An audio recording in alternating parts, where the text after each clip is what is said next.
మీ business ఏదైనా మీ ఊర్లో promotion చేయాలంటే అది సుమన్ టీవీతోనే సాధ్యం. ఇప్పుడే సంప్రదించండి.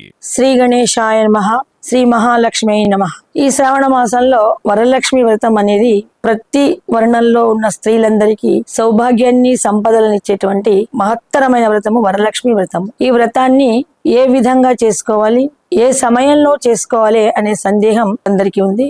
ఎప్పుడైనా వరలక్ష్మి వ్రతం సహజంగా 2వ శుక్రవారం వస్తుంది. కానీ ఈ సంవత్సరము 5 వారాలు రావడం వల్ల శుక్రవారము మాఘశుద్ధ పాడ్యమి శుక్రవారంతో ప్రారంభమైంది కాబట్టి 5 శుక్రవారాలు రావడం వల్ల ఈ సంవత్సరము పూర్ణిమ కంటే ముందు వచ్చే శుక్రవారము 3వ శుక్రవారం అయింది. కావున 3వ శుక్రవారము వరలక్ష్మి వ్రతాన్ని చేసుకుంటారు. వరలక్ష్మి వ్రతాన్ని చేసుకునే వ్రత విధానం ఏమిటి? వ్రతానికి ముందుగా ఒక రోజు ముందే ఇల్లంతా శుభ్రపరచుకొని గురువారం సాయంత్రమే ఉదయమే లేచి తలంటు స్నానం పోసుకొని పూజా మందిరాన్ని చాలా పరిశుభ్రంగా చూసుకోవాలి. అలాగే గోమయంతో పీట నలికి దాని మీద వరిపిండితో చక్కగా అష్టదళ పద్మాలు, విష్ణు పాదాలు, లక్ష్మీ పాదాలు వేసి తదనంతరం ఒక రాగి గాని, వెండి గాని, ఇత్తడి గాని పళ్ళని చక్కగా కడిగి దానికి నలువైపులా గంధం, పసుపు, కుంకుమ అలంకరించి దాని నిండా బియ్యం పోసి బియ్యంలో రాగి గాని, వెండి గాని ఒక మంచి కలశాన్ని పెట్టి పంచ పల్లవాలు అంటే రాగి, మర్రి, జొవ్వి అనేటువంటి పంచవృక్షాలను, తమలపాకులను, మామిడి కొమ్మలను పెట్టి పసుపు, కుంకుమ, అక్షింతలు, ఎండు ఖర్జూరము,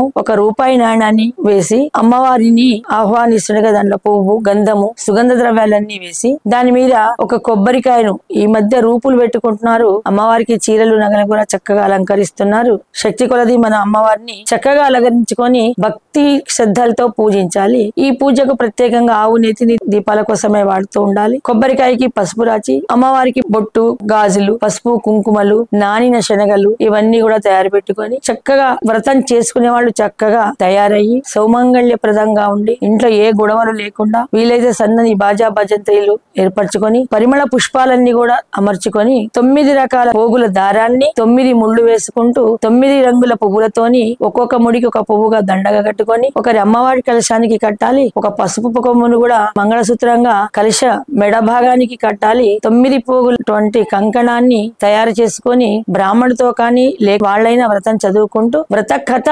మొదలైనప్పుడు ఆ కంకణాన్ని కట్టుకొని మంగళారతి ఇచ్చాకనే ఈ కంకణాన్ని వాళ్ళు ధరించాలి. ఇలాగా అమ్మవారి ప్రతిమ ఉంటే కలశ మీద ప్రతిమను పెట్టి ఒక సామానంలో స్వస్తికి వేసి దానిపైన అమ్మవారి ప్రతిమను పెట్టి పంచామృతాలతో అభిషేకించి వస్త్రము, దీపము, ధూపము, నైవేద్యము 9 రకాల పూర్ణపు బూరెలను చేసి 9 ముత్తైదుకు వాయనం ఇవ్వడానికి 9 రకాల పిండి వంటలను అనేకమైనటువంటి కూరగాయలతోని చక్కగా పాయసము, పులిహోర 9 పూర్ణాలను అన్ని నివేదించి అమ్మవారిని భక్తి శ్రద్ధతో కొలిచిన వారికి సౌభాగ్యము, భాగ్యము తప్పకుండా సమకూరుస్తుందని శౌనకాది మహామునులు సూత మహాముని ద్వారా విన్నటువంటి ఈ కథను భారతదేశంలో ప్రచారంలో ఉంది. మన పురాణ ఇతిహాసాల్లో ఉన్నటువంటి వ్రత మహిమల వల్ల కుటుంబ వ్యవస్థలో ఉన్నటువంటి అనేక క్లేశాలు అనగా బాధలు తొలగిపోయి ఆ కుటుంబము సంపూర్ణ ఆరోగ్య ఐశ్వర్యాలతో వర్ధిల్లుతుంది. జై శ్రీరామ్.